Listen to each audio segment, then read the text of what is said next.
Hey, hi, good evening, everyone. Welcome back to our 30 days short term training from Python to AI. Good evening, friends. Let me share my screen.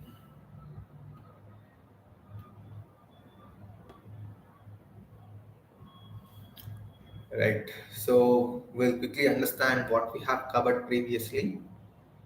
Then we'll start with the right. Yes. So, in the last class, what did we discuss?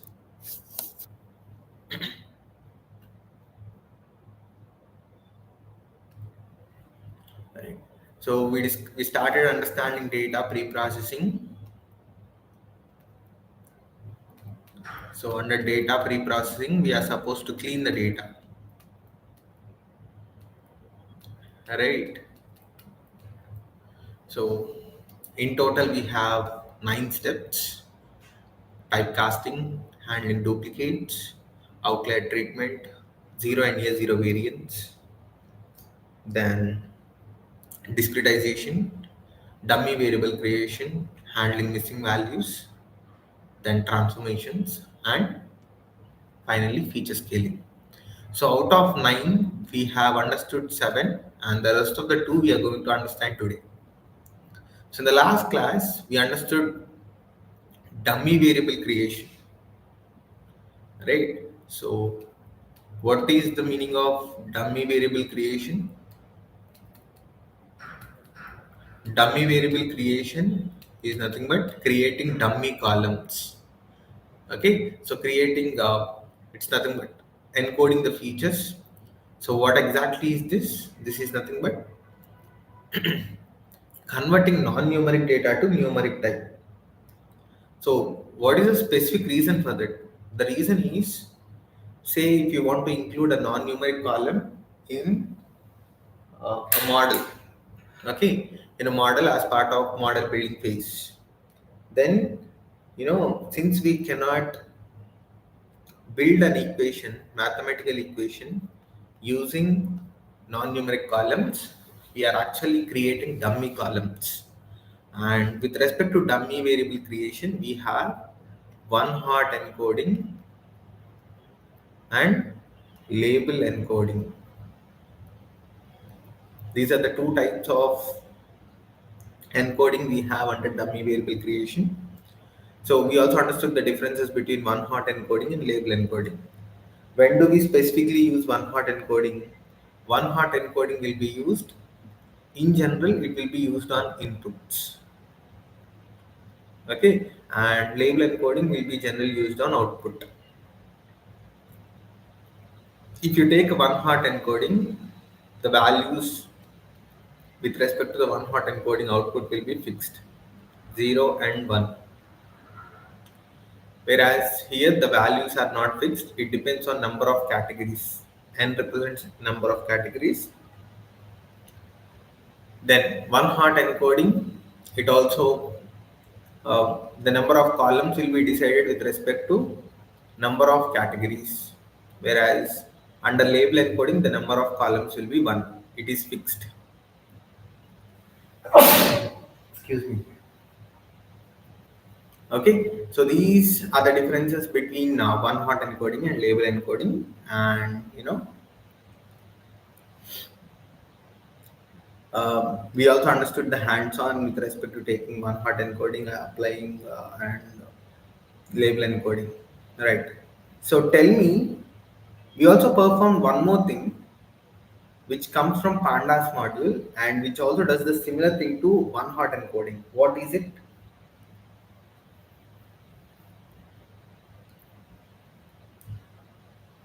What is the step that we have performed similar to one hot encoding? Okay, which is similar to one hot encoding, which is available in Pandas module. Any idea?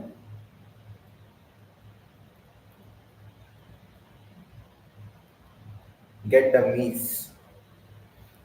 Okay, get dummies is the function which is available in Pandas, and one hot encoding is available in sklearn. Label encoding is also available in label encoder, one hot encoder are available in sklearn, whereas get dummies is available in pandas, right? So we understood dummy variable creation and post dummy variable creation. We understood how to handle missing values,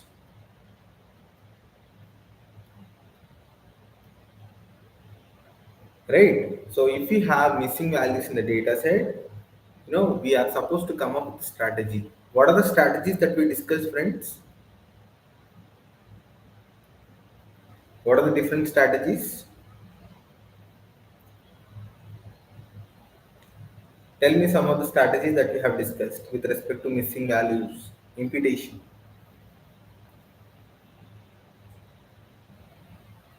Mean,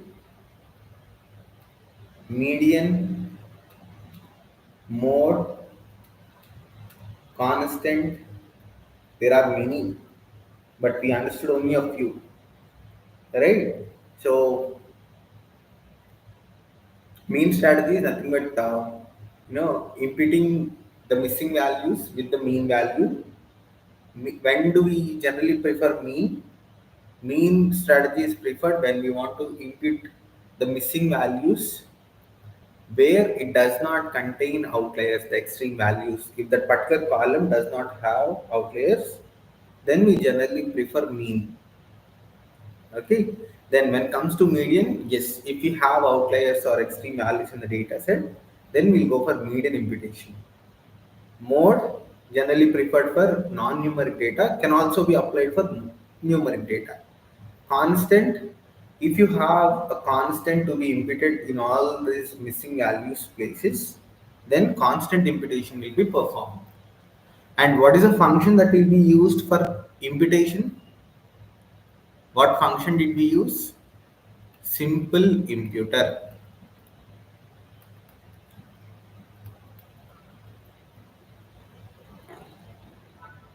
Okay, right. Uh, hmm. Again, simple imputer comes from which module, friends? Sklearn. Right. So I think these topics, dummy variable creation, hands-on, and missing values, imputation. These two topics were being discussed in the last class. We have quickly revised what we have discussed. Now let us jump into the last two important steps that are part of data pre-processing, and they are very important. So focus, friends. The eighth step of data pre-processing is transformations. It is nothing but transformations. What is the meaning of transformation? In general, what do you mean by transformation? Come on, friends. What do you mean by transformation? Conversion. Okay. Then can I give it as modification? Converting one form, good. Converting data from one form to other, good. Nothing but changing.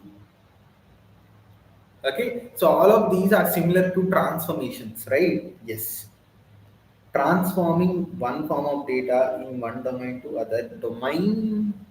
Not exactly, domains will not change, friend, but the form of data gets changed. But why should I transform my data? See, I have my data available. Okay, if you have your data, why don't you work on it? Why are you transforming it? Why should I transform? I have it, right. I can directly go and you know build a model. I'll build a model, and this model will be used to predict my future. But why should I transform it? Am I making my data still better in a format, or what exactly? The reason is why we apply transformations on the data. The solution is, in general, you know data is assumed to be in normal. So this is the distribution of normal distributed data. Tune the data according to your own project objective. Not exactly friend, but similar to it. See, in general, data, how many of you are aware of normal distribution? I think this topic we discussed under skewness kurtosis, where exactly, you know, if we cut this curve, if I cut this bell-shaped curve exactly at the center, I'll get two identical paths. Such kind of data is called normally distributed data. Normally distributed. So it has some assumptions, okay, some properties. So based on these properties, only will tell whether the data is normally distributed or not. Okay, so we are cross-checking our data whether it is normally distributed or not. If it is normally distributed, fine, we'll proceed. If it is not normal, for example, if the data is skewed, if the data is skewed, to transform the data, we'll try to make our data normal. So this data will be converted to this data, this distribution. I hope you got my point. Transformations is nothing but you're modifying the distribution, right? So transformations, it helps us to transform. It helps us to modify the distribution of the existing data. But why should I do it? Because majority of the algorithms, there is an assumption that they work well on normally distributed data. For that reason, we'll try to convert this normally distributed non-normal data to normal data. Okay, so that process is called as transformations. Clear, friends? So let us do it. Instead of talking, instead of extending in this way, let us go and do hands-on to understand more. So I'll take the same data set, but this time, number of packages, number of libraries are getting increased. Just as a visualization, we'll understand, friends. Yeah. So I'm importing pandas for data manipulation purpose, then NumPy for numerical calculations, SciPy, an advanced package for numerical calculations, advanced calculations, then PyLab for visualization. Okay, I'll tell you why this PyLab is exactly used. C1 is again an advanced package for visualization. Matplotlib for visualization. Okay, so we'll discuss all of these in detail. Why we have imported these packages, these modules. First of all, in order to visualize anything, we should have the data. My data is present in this path. Cars, the same data set, reading it using pd.read underscore excel function, and I can finally see the data set, the same data set, 428 rows, 14 columns, right? So I'll take all these columns, the 14 columns, and you tell me, can I check whether the data is normally distributed or not on all these 14 columns? This data set is available in Kaggle, friends. I need not share the link. It's readily available in Kaggle. Just for this purpose, I have to this particular data set. Yes. Tell me one thing. Is it possible to check normality for all the columns, all the 14 columns, only on numerical data? Good. It's not possible to visualize non-numeric data. Am I right?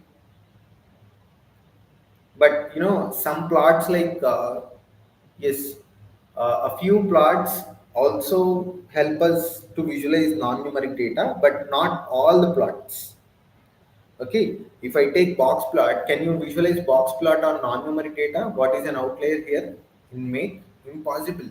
It will throw you an error, right? But when it comes to normality, whether the data is distributed normally or not, normally is decided by three factors: your mean, then spread, and the distribution, right? Skewness, kurtosis, and all. So we cannot calculate all these measures with respect to non-numeric data, but it can be done on numeric data, right? So what I do is first I have to check is normally distributed or not. The first primary the first primary task I have to go and work on is checking whether the data is normally distributed or not. Further, I'm introducing a new plot called as QQ plot, quantile plot. Okay, and this plot tells us whether the data is normally distributed or not. Understood, friends? Yes. Now let me take one of the column. So I'm taking MSRP, the first numeric column that we have, manufacturer's suggested retail price. So that particular column I'm taking, and I'm trying to visualize a QQ plot. We'll see how a QQ plot will look like. But before that, what is the function that I'm using? The function that I'm using is prop plot. This comes from stats. SciPy.stats is the subpackage. I'm importing stats subpackage as stats. So that is the reason I'm keeping as stats.propplot. Within the propplot function, you are supposed to mention the data, and what you are checking exactly, you are checking the distribution to normal, norm, and plot is related to PyLab. So we have imported PyLab, right? So this is actually helping us to visualize the QQ plot. So let me execute, done. This is how it gave me the output. But what can I interpret from this QQ plot? We understood this is a QQ plot, right? QQ, quantile plot. So on y-axis also you'll have quantiles, and on x-axis also we'll have on y-axis we'll have quantiles, and on x-axis also we'll have quantiles. On x-axis we'll have theoretical quantiles, on y-axis we'll have sample quantiles. So let us not go into this topic because it's completely a different topic. Okay, so theoretical quantiles are nothing but z values, and this is your actual data, friends. Okay, so let us not jump, or let us not go into that particular zone. But let us understand how this QQ plot, how to interpret a QQ plot.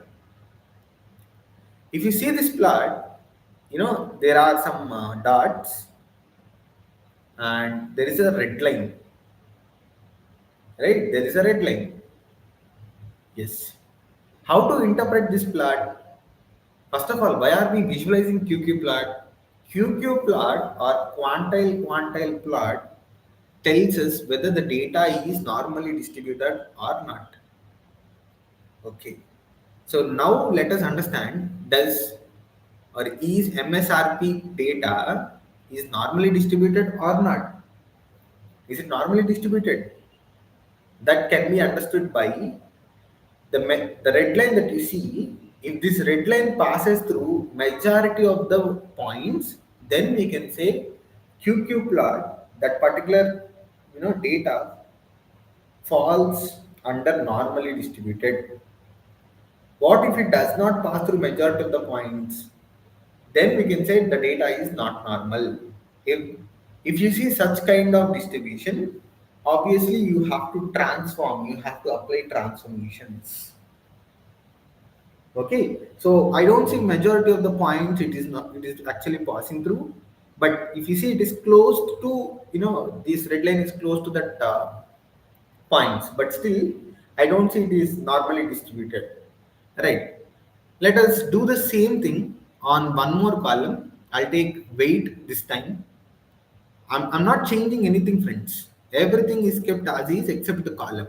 Weight.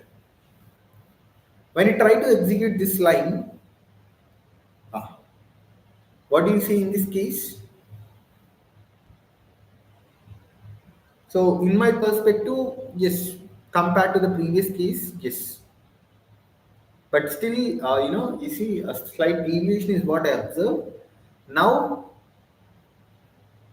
I observe that, assume that these two these two columns have the data as not normal. Okay, yes, a little converged, but still, you know, compared to the MSRP column, weight column values with respect to the plot are better, right? Now let us apply transformations on these two columns to get non-normal distributed data converted to normally distributed data. But how can we apply that, Akhil? Is transformations is like an experiment, friends. No one can tell that, for this data, this particular transformation works well. Or for by just looking at that QQ plot, we cannot tell or we cannot comment on which transformation should be applied. But in some cases, yes. Okay, so we'll discuss all those things. We'll discuss then. Now let us apply transformations. So what transformation am I applying here? I'm taking the same plot, the line number 433 as is. I'm taking it in line number 439, but additionally, I'm coming up with a transformation. Am I taking the data as it is, similar to line 433? No. I'm taking square of that values. The function that I used is square, which comes from NumPy. NumPy is a module which is used for, what is the purpose of NumPy? NumPy helps us in basic mathematical calculations, right? So I'm applying the square transformation on the data and visualizing the QQ plot again. Did it work well in this case? Not exactly. So transformations is like an experiment. No one can tell that which transformation will work. Let me apply the same square transformation on weight column. Let me check now. Still the same, but no variation, no such big variation or huge variation. That is what I observed. But I still see the same QQ plot as is. Right. What are the different types of transformations we have? We have n number of n different types of transformations. Square transformation, cube transformation, square root, cube root, reciprocal, then log, exponential, power. It's up to you. There are n different types of transformations, and you have to identify the right transformation for the data. You cannot expect all the data sets to be in the same transformation will work, right? So now what I'm going to use is log transformation. Let us check, does log transformation work well for MSRP column or not? Yes, perfect. You see, compare the previous cases and the case now. Initially, I visualize the QQ plot on the raw data, the raw column, MSRP. You know, the visualization tells that it's not normal. Then I applied square root transformation. Still, it is like an experiment, right? Still, the data seems again non-normal. But when I tried applying log transformation, majority of the points, it's falling on the red line. So that's how you can comment or you can convert the data. You can transform the data from non-normal to normal. If you take the original values of this column, MSRP, you know, data is in non-normal fashion. But when you apply log of to these values, log of MSRP row 1, log of in the same way it will do for all the 428 values, and then it will visualize a QQ plot. It will display a QQ plot, and we are supposed to take a column. Let me do the same on weight column. Wow, perfect.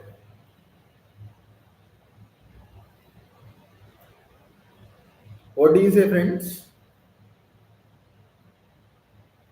Is this good enough? But still, if you want to continue your experiments, yes, no one will stop you. But you have to identify the right one. So I can clearly see that weight column for a weight column as well, the log transformation is holding very well. So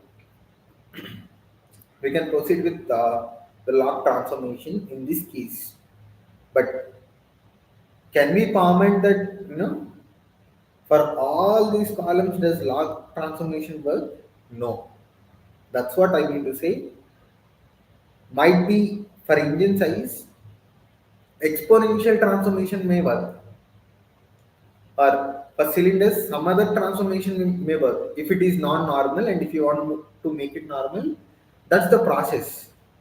But don't assume that for one data set, one transformation will work. It depends on the values that are present inside the data. Are the values same across all the columns? No. If they are not same, how does a single transformation works for all the columns? Impossible, right? So we understood the transformations with respect to the data set, but there are two widely used transformations, which are like automated. One is box Cox, and the next one is Yo Johnson. Okay, one is box Cox, and the next one is Yo Johnson. Why the normal or the manual transformations are not that much preferred? Because these are automated transformations. Here you have to check for each and every transformation. It's time consuming, yes. But in case of box Cox transformation, you know, it is different. This is automated, right? So let me tell you what exactly box Cox does. It works on a formula y power lambda, and it tries with it takes different values for lambda, and it tries for all the values of lambda by changing the values of lambda, and it gives you the best lambda value. We are trying to understand this. See, even if you don't understand the code, at least understand the concept. That is more than enough at this stage. Because we people coming from different domains, it's impossible to get or understand all the things in one night, right? So let us not focus on that point. Our focus should be on the concept things. What I'm doing is I'm initializing box cards on the data set, that is particular column MSRP. Box cards comes from stats, the same package scipy, scipy.stat subpackage. Okay, so I'm initializing, and in the backend it runs for different values of lambda.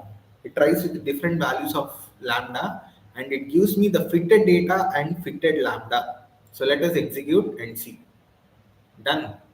It's done. So this is the new column, the transformed results of MSRP column with respect to box cards, and this is the lambda for which it is actually giving the best results. Lambda is equals to minus 0.3, so that means 1 by y power 0.3. Okay, so what I'm trying to do is I'll try to compare the original column and the transformed data using histogram. You just focus. So this I'll explain all the lines of code at the end, but for time being, let us you know, understand how beautiful it is. This is my original column, friends. Can someone tell me, what kind of skewness do you observe with respect to MSRP in original data set? Is it left skewed or normally distributed or right skewed? Left, right, or normal distributed? Good. It is right skewed. I can completely see, there is a long tail towards my right side. Yes, it is right skewed, positively skewed data, which is non-normal data. What did I do? I applied box-Cox transformation. So how is your result? How is your output? Perfect. Non-normal data convert to normal data. And what do you see in the second box? MSRP, the results of the output of MSRP, but the transformed results is what you see. And when you try to plot a histogram, this is KD plot. Okay, so when you try to plot a histogram, I see a normally distributed data curve. That makes the difference. How a non-normal data gets converted to normal data. But did I work on any experiments? No. That's why, in general, Box-Cox or Yo-Johnson, there is one more type called as Yo-Johnson transformation. These are widely used. The reason is they are automating the things. We are not manually passing the transformations. Okay, now let us go and understand the date, I mean the code. So this particular code, line number 458 talks about subplots. So from matplotlib.pyplot, there is a function called subplot, and you are mentioning the subplots. How many subplots you want? One, two. Okay, and the figure size. What should be the figure size? 10 by 5. So horizontally 10 and vertically 5. Okay, that will figure and axis. It takes the figure and axis. So we are trying to plot histoplot. We are trying to plot histoplot from Seaborn, not from Matplotlib, friends. From Seaborn. So in the first line, in the first subfigure, subplot, you will have the original values of MSRP, the column. And do you want a KDE plot? KDE stands for kernel density estimation. It's a plot which is actually showing you the bars and the curve. In histogram, when we try to visualize histogram in the previous sessions, we got only the bars, but this is an additional advantage that we get in KDE plot. And the color that you want is red, and it should exactly sit in the first box. Axis 0 means it is representing the first subplot. Okay, and the title for that first subplot should be MSRP original. In the same way, the same code, I change the data to the transformer data. Then I'll get a layout to the entire the figure, and finally the show function is used to display the plot. So even though if you don't understand this, that's okay. But we have to understand why transformations are required. Why transformations are they are playing key role.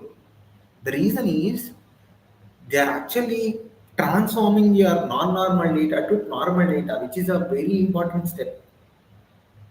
Why why am I using the word important? The reason is post cleaning your data, you have to build a model, friends. Using machine learning, generally assume you are going to use a ML algorithm. Machine learning algorithms, some of the algorithms, they want only normally distributed data. Even though if you have non-normal data,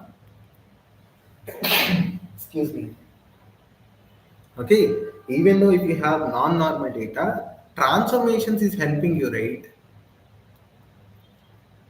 for conversion of non-normal to normal. Why should I convert this? Because these algorithms are built on normally distributed data. And if your data is non-normally distributed data, you know, when you try to predict your output using the model, your output will also be very good. The results will be very good. You'll get more accuracy in the results. That makes transformations are playing a key role with respect to data pre-processing steps. But Akhil, is this mandatory for every data set? No, that's what I'm telling. Until unless if you are using an algorithm which has an assumption of working on normally distributed data, only then you are supposed to focus on transformations. If not, it's like it's not a mandatory step then in that case. Okay, so we understood how non-normal data is converting to normal data. In the same way, let me also explain you Yo Johnson. I understand it's not even possible to learn or grab 100%, right? We coming from different domains, but still, grab at least 50%, more than enough. For the first time, if you grab 50%, more than enough, friends. Majority of the people who are attending these sessions, I believe they are students, right? So if you are actually good at all these things that we have covered so far, you can work on any ML project in future as part of your final year project, or you can also opt your career with respect to AI. Okay, you can completely get shifted in this particular AI field, AI domain. Right. So in the next line, we'll continue. I'm just printing the lambda value that we got using f strings concept. I'm printing it. So this is what I got with respect to MSRP keys. Okay. Then now let us, you know, work on Yo Johnson friends. Akhil, already we have discussed box cocks, right? Then why should I go and also learn Yo Johnson transformation? Friends, yes, we discussed box box transformation. That's perfect. But the thing is, box box transformation has a challenge. There are some disadvantages. What are the challenges that we have with respect to box box transformation? Box box transformation does not work on negative values data set. If there are negative values in that particular data, Boxcox doesn't work on such kind of data. You have to go with Yo Johnson only. Okay, it also works in a similar to Boxcox, but the thing is, Boxcox has a challenge. It does not work on negative value data sets. Okay, even in some cases, if there are excessive zeros, it does not work. But Yo Johnson, it's not like that. The challenge that we have with respect to Boxcox was overcome by Yo Johnson. Okay, now let us understand how Yo Johnson works. It also works in a similar way, but the code will be a bit different because Boxcox comes from SciPy. Yo Johnson, okay, which is available inside feature engine. I'm importing that particular transformation, friends. Okay, a sub package. Within the sub package, we have Yo Johnson transformer, the function, and I'm initializing this function. Okay, so with on which variables I'm supposed to work on? MSR. I'm initializing and I'm storing it to a variable TF. So TF is my, the function now. Applying Yo Johnson transformer, fitting on the data, then transforming, getting the transformer results. So the transformer results will be stored in df underscore transform. So let me execute this. Done. So this is my new data set, the transform data set with respect to Yo Johnson transformer. See, values got transformed. But if you observe the rest of the values, are they transformed? No, friends. Only we applied transformation on MSRP column. I have defined it clearly over here. Okay, so we have to check, right, whether the values are transformed or not, whether the data got converted to normal or not. For that reason, I'm again plotting a QQ plot on the transformer data of MSRP. Okay, see the plot, you'll see it's how is the transformation? Did it work well? Yes, all majority. Only a few got separated, but majority of them they lie on the line. Now tell me, Yo Johnson is perfect for MSRP column or not? Yes. So for automation, if not to automate these transformation steps, we generally go and use box plots and Yo Johnson transformation. Box plots has a challenge; it does not work on negative values data. If a column has negative values or it's zeros, it does not work. In that special cases, we have to go with Yo-Johnson transformation. Yo-Johnson transformation works on any kind of data and it is available in feature underscore engine, the same sub package that from where we imported winsorization, if you remember.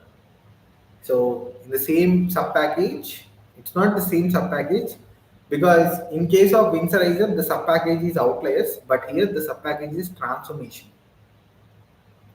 I hope all of you are going through the documentation, friends. Okay, so just focus on the documentation as well because when you go through the documentation, you can grab more things. That's what I mean to see. So this marks the end of transformation. Then the last step, which is feature scaling or feature shrinking. Okay, so what is feature scaling or what is feature shrinking? In order to understand what is the purpose of feature scaling or what is the purpose of feature shrinking, I'll give you an example and I'll ask you a question. Be ready, friends, to answer. So there are three columns, sorry, four columns, I assume.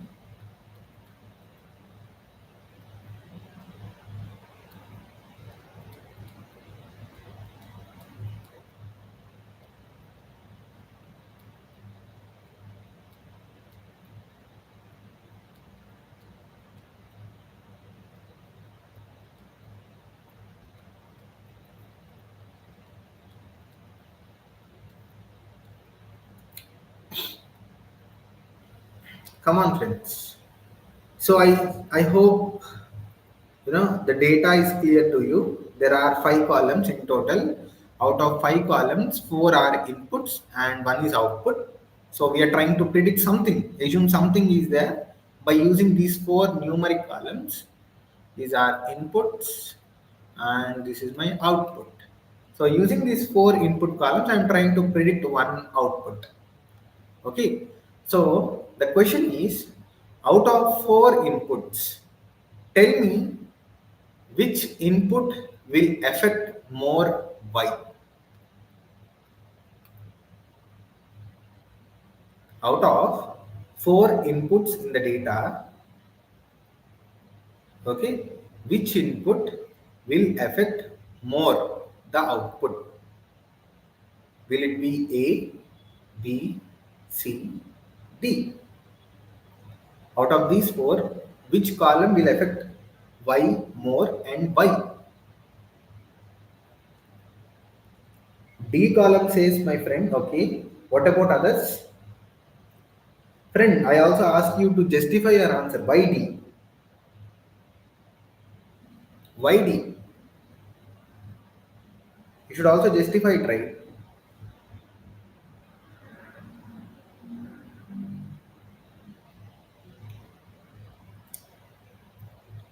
Actually, you are talking about inputs, output, everything is fine. But what is an input? What is an output? For that, just wait for 24 hours. In tomorrow's session, we'll understand everything. Friends, no one is answering why.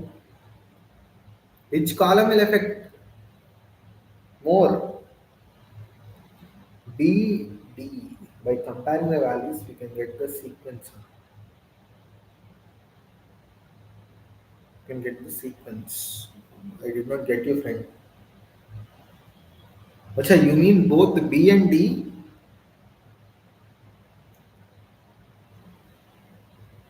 Hmm. Okay.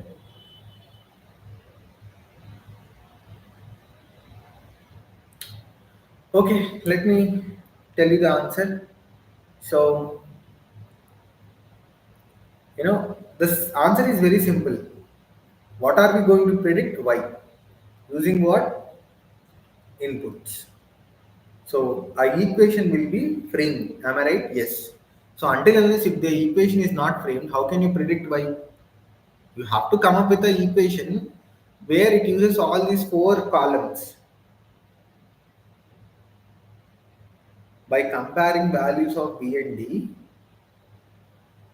your answer is incomplete. What do you mean? Okay.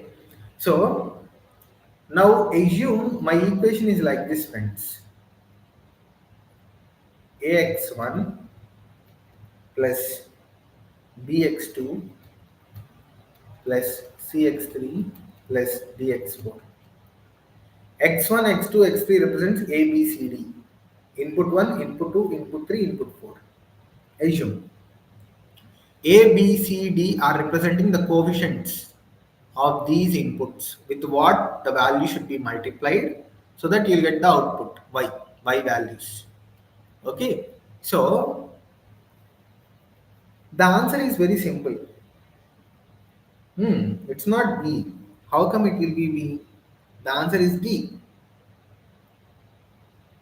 But why? Why the answer is D? Because the values that are present in the D column are compared to the rest of the values that are present in the other columns.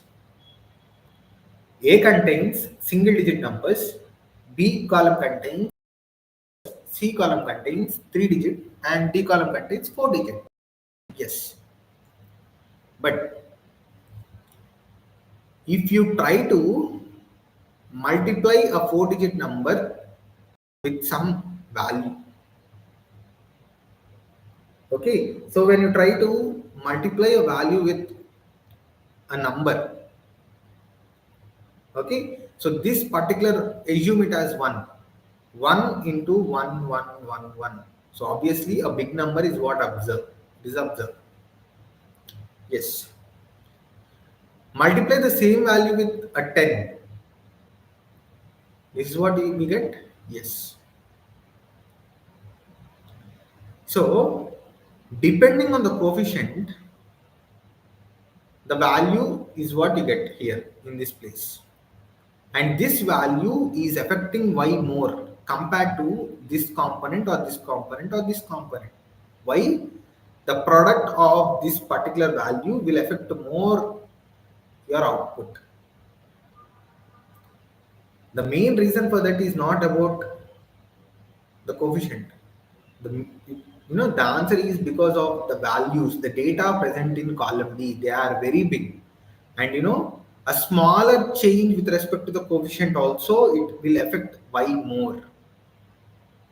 Okay, when you try to say if the coefficient is -1, assume even though it gets decreased by minus 1111 1,111 units.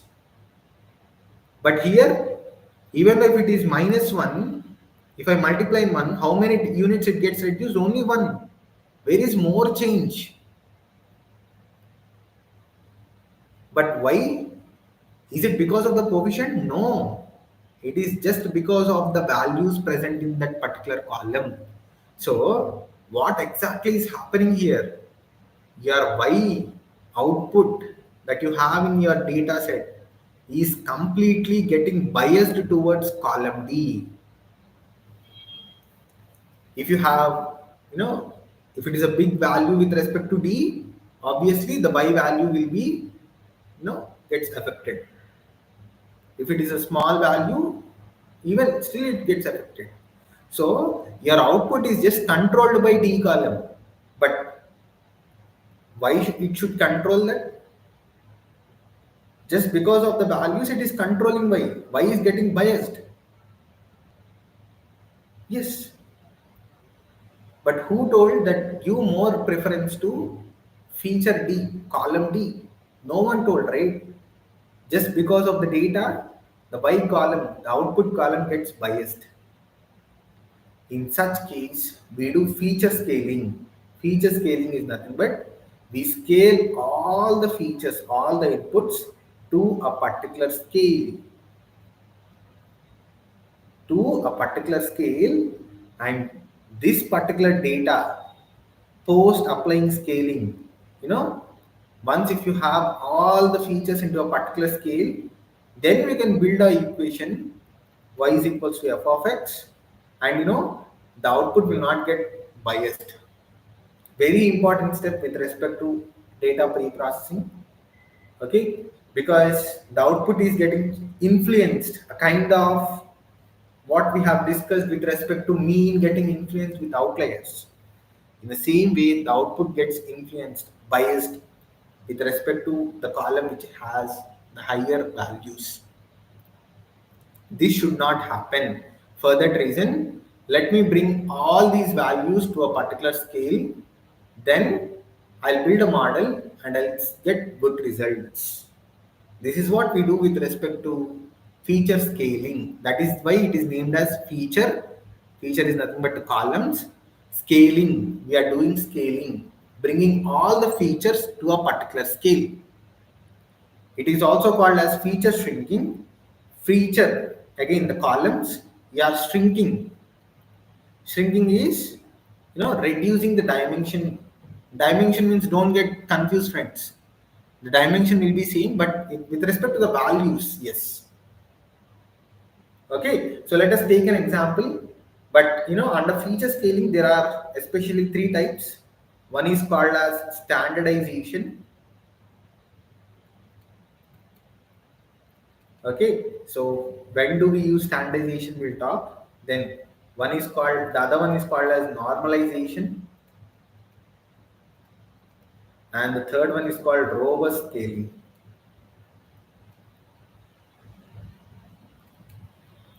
Okay, we'll discuss all these three things. Okay, we'll compare the results, the outputs, but just hold on. Correct. So started importing pandas for data manipulation. I think anyways we have it, but still executing one more time. But before that, let me clear off my memory just to understand the techniques in depth. I'll show you the variable explorer, each and every part. Right. So importing pandas for data manipulation, then using pandas module, I am using a function read underscore Excel to read the data, the same data, 428 rows, 14 columns, scarce data set. Then performing describe function on the data. What does describe function written as, friends? What does the describe function written as?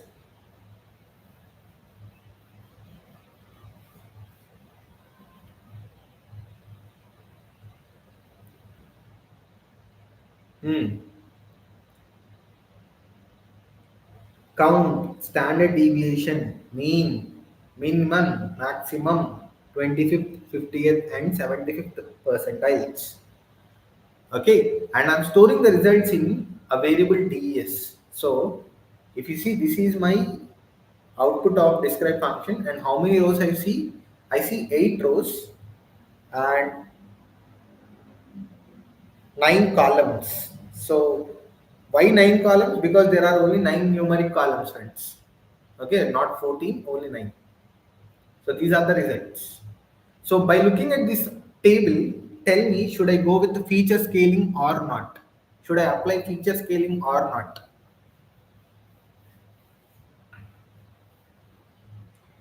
Should I apply feature scaling or feature shrinking on this data? Or can I proceed to the next level? I mean, to the model building phase.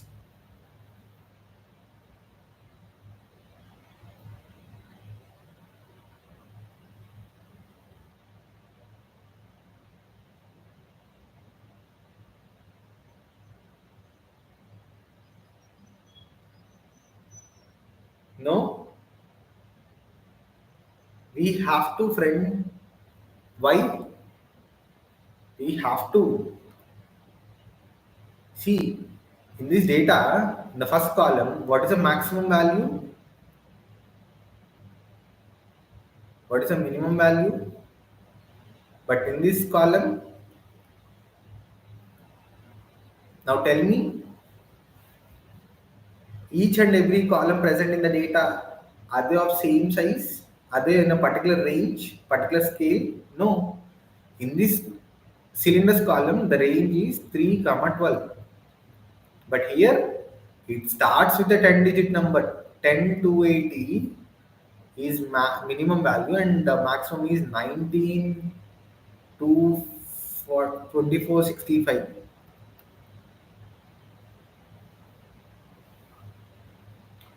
It's not again, might be outliers, but still, you see, if you see properly the range. Okay, range is, what do you mean by range? Maximum minus minimum, right? So do all the numeric columns have the same range or nearby range? No. Here itself there is an example. This is for cylinders, this is for MSRP, right? If you see these two, if you compare these two columns, obviously there is a large variation. And if there is any output column in this data set, I assume there is an output column. Okay, so this output column gets completely influenced by MSRP because of the values, because of just high values that are present in this column. Why output gets you know influenced? So what should we do? We have to apply scaling, we have to perform scaling. Only then we can assume, or we can get the data in a particular scale, right? So let us understand how are we going to apply the scaling part. For that, what I am doing, can someone tell me what will be the output of data 1? What will be the size of data 1? What will be the size of data 1, which is nothing but data dot iloc of colon comma 5 colon?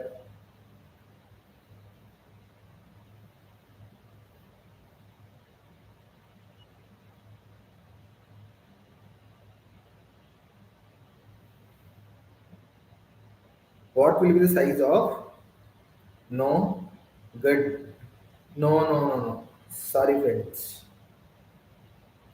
What will be the size of data 1? Hmm. That's why I asked you to work on hands on. Seems like no one is doing that. What does this represent? Rows. What it is representing? Columns. How many rows?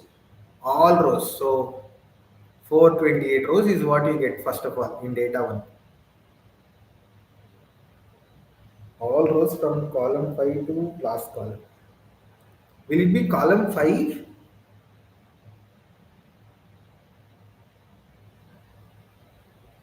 Yes. Or column 6?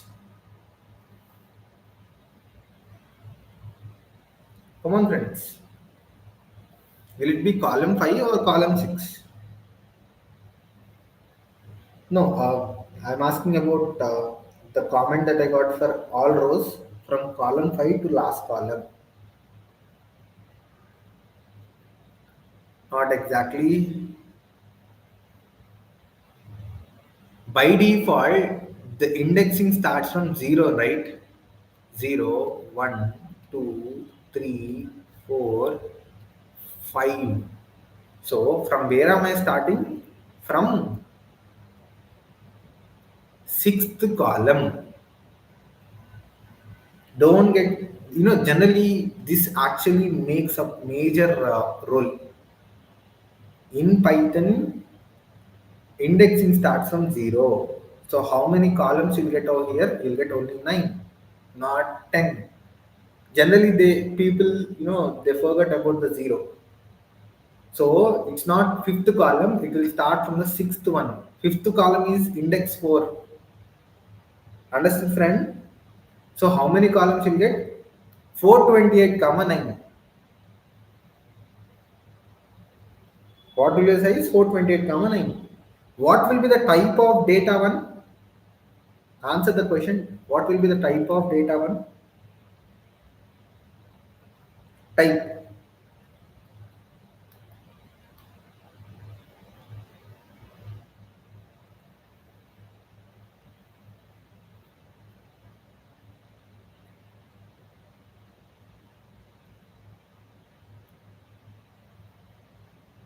You'll get a data frame only, friends, because you are working on a data frame, and ILOC, LOC are the attributes that work on data frames only, or if not series, probably. Okay, and it also written the same object. So you get a data frame object. And what is the size? 428 comma 9, not 10. Be careful. So what did I do? I just, you know, separated the numeric columns from the original data. See, these are the numeric columns that I have in the original data. So don't get confused, right? Now, on this data, I am performing the first type of feature scaling called as standardization. Standardization uses a formula as the formula that was used by standardization is x minus mu by sigma. What is mu? Mu is nothing but the mean of the column. What is sigma? The standard deviation of the column. What is x? X is nothing but the data. Whatever the column that you will be working on, that particular data, you know, will be using those values to get the output, to get the feature scaling done. Right. So it uses this particular formula for getting the transformed results. But are we going to do it manually? No, friends. We have standard scalar function readily available in scalar. Okay, so it is same pre-processing submodule, subpackage. So scalar dot pre-processing, we are importing standard scalar. So in this standard scalar, post importing, I'm initializing it. The process is same, importing, then initializing, then applying fit underscore transform. Applying fit underscore transform. Post applying fit underscore transform, you know, you'll get the transformed results in def underscore std. See, it's not a data frame that you got an array, because standard scalar returns as an array. These are the transformed results. Oh my god, what happened to this? Because if you see, this is the transformed data and this is the original data. How the original data transformed to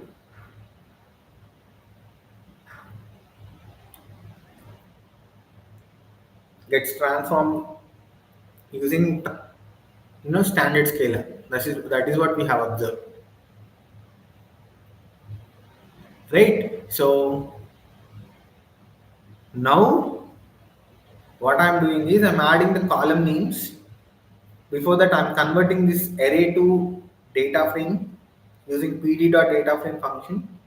Then I'm manually adding all the columns to the same data frame which was created now. So done. Okay. So the output of standard scalar will be If you try to perform mean, if you calculate mean for all the columns, it will be 0, friends. Okay. Then when you try to calculate standard deviation, it becomes 1 for all the columns, transformed columns, so that we can be observed. But what am I doing? The transformed data that I have, you know, I'm concatenating to the original data set, okay, using ILOC. So I'll get the original data, but this time the original data has the scaled part. Let me show it to you. So this is the data frame where I have the non-numeric columns and the numeric columns. But do you see the values? If you observe the values, these are not the original values, these are the scaled values. Right? So now let me perform describe on the scaled values data frame, and I'm storing the results in RES STD. If you go and observe, look at the minimum and maximum. Still, even if they are different, they are close to each other, right? But one thing that I can talk is mean and standard deviation. Mean for all the columns it is 0. Am I right? Akhil, what we are talking? Have you gone mad? Do you see any 0 here? Then why do you say it as 0? Friend, hold on. It is e raised to the power minus 16, which is nothing but 10 raised to the power minus 16. So minus 1.7 into 10 raised to the power minus 16, which is nothing but 1.7 divided by 10 power 16, which will be minus 0.000000, so on 1.7. So that is nothing but 0. In the same way, if we observe, all the values will be 0 only. Mean of each and every column post applying standard scalar, nothing but standardization, you'll get zeros. Whereas standard deviation will be 1. See, what does this mean? What do you mean by mean 0, standard deviation 1? Friends, comment. What do you mean by mean 0, standard deviation 1? That means the center value, the representative value lies at the center, 0.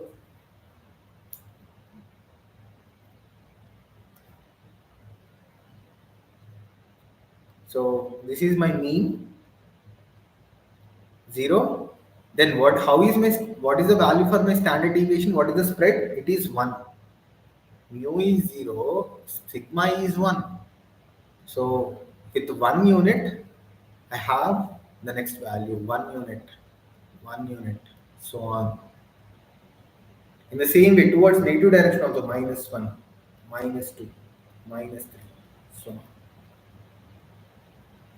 So what can we understand that is, when you apply standard deviation, exactly at standardization, when you perform standardization on the data, you are altering the distribution of your original data. You are changing the distribution of your original data. Each and every column will have these properties. Mean becomes 0, standard deviation becomes 1. But what's happening to the range of the output? They lie between minus infinity to plus infinity. Are they same? No.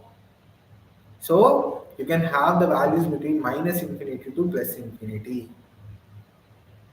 Yes, good.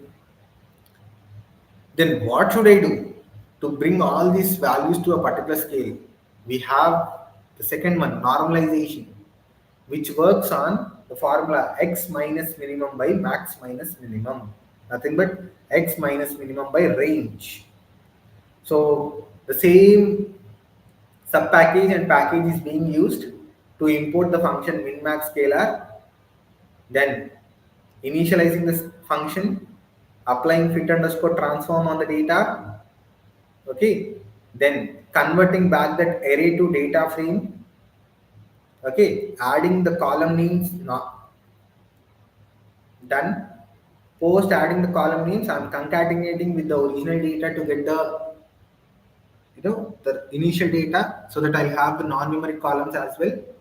Then finally performing on the scale data I'll perform describe function, and the results are in the RES norm. Here you'll get a clear picture. What is the minimum value? 0. What is the maximum value? 1. This will be the same for all the columns post applying normalization, min max scalar. So what do you mean by this, Akhil? I mean to say each and every column will have the values between only 0 to 1. So that means every column will be treated equally with respect to the model building phase? Yes. Model does not get biased towards any specific column. Why? All the columns have the values between 0 and 1 only, friend. Then how does model gets biased? There are no big values. All the columns with big values got converted. It got transformed. So min-max scalar, nothing but normalization is something important. Okay. Then we also have robust scaling. And when is robust scaling performed is when you have outliers. When you have outliers in the data, then in that specific case, we have to go and perform min-max scaling. The formula that min-max scaling uses is x minus median by IQR. Okay, so from the same package and subpackage, I'm importing min-max scalar, initializing the function robust scalar, then applying fit underscore transform on the data, converting the array to data frame, then the column names to those numeric columns. Okay. Finally, concatenating the non-numeric columns with the scaled data set, and finally performing the describe function on the robust scaling output. And the results are stored in RES robust.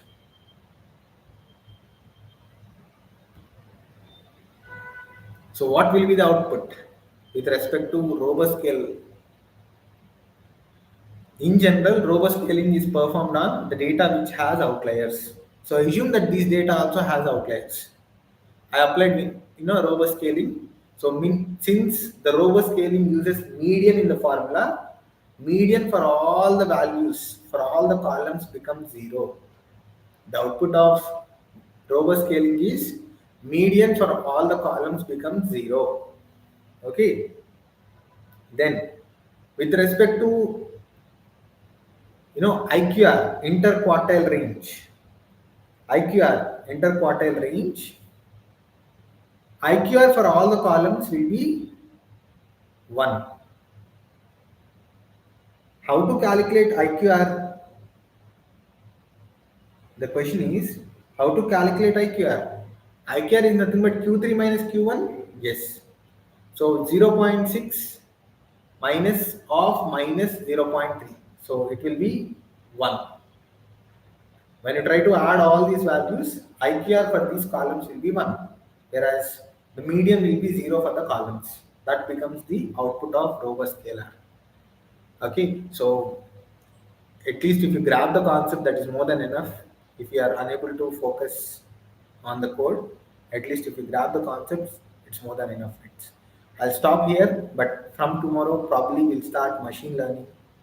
Okay, so the two important algorithms of this program will be discussed, and tomorrow will be the base for the two algorithms. Okay, so try to attend tomorrow's session as well. And it's time for our technical questions. Any technical questions with respect to the topics that we have covered today? Any questions? Attendance link? Probably I don't think it's available. We'll do it tomorrow at least, friends. That's what I told you, right? Scaling. Why did we do scaling? In order to, tell that model should not get biased towards the output. So the output column that we have in the data set, it should not get biased towards one specific or two specific columns. For that reason, we are scaling all these columns to a particular scale. Yeah, friends, any questions?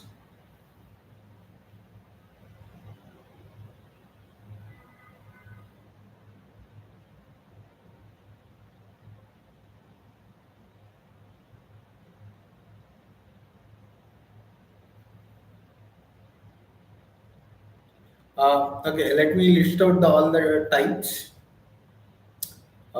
Say, you know, starting from reciprocal, then square, square root, cube, cube root, log, exponential.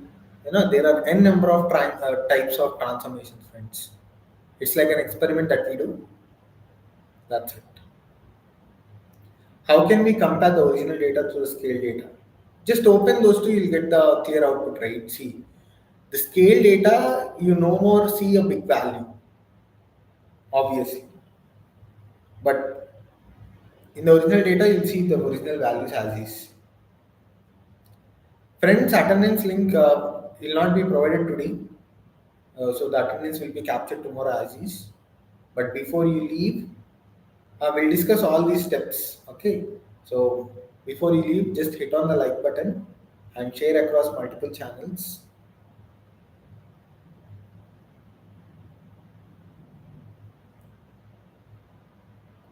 Right. Any other questions? How to decide the type of scaling? If you have outliers, generally go with robust scaling. And if you want to bring all the features to a particular scale, assume it as 0 to 1. If you want to bring all the scale features to 0 to 1 scale, then you have to go with normalization. But if you want to alter the distribution, if you want to alter the distribution, go with standardization. So a small query out of the content, can we create an Excel file for a range of random values to be generated?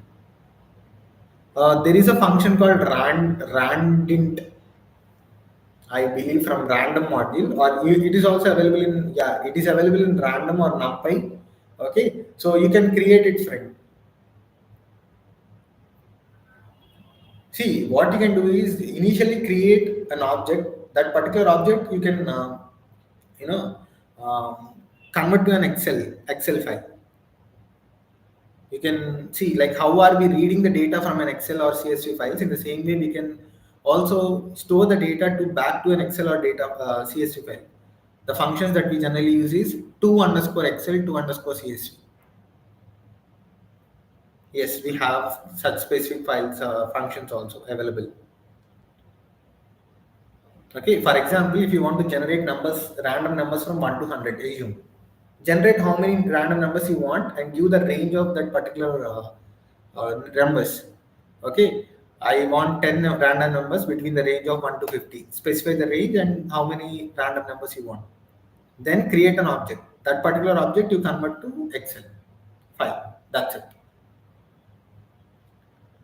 Yeah, friends, before you leave, one thing requesting is hit on the like button and share across multiple channels because we are doing it for your sake, for your future. Probably you can work on any project with respect to machine learning. If you got updated, yes, probably to AI. Yes.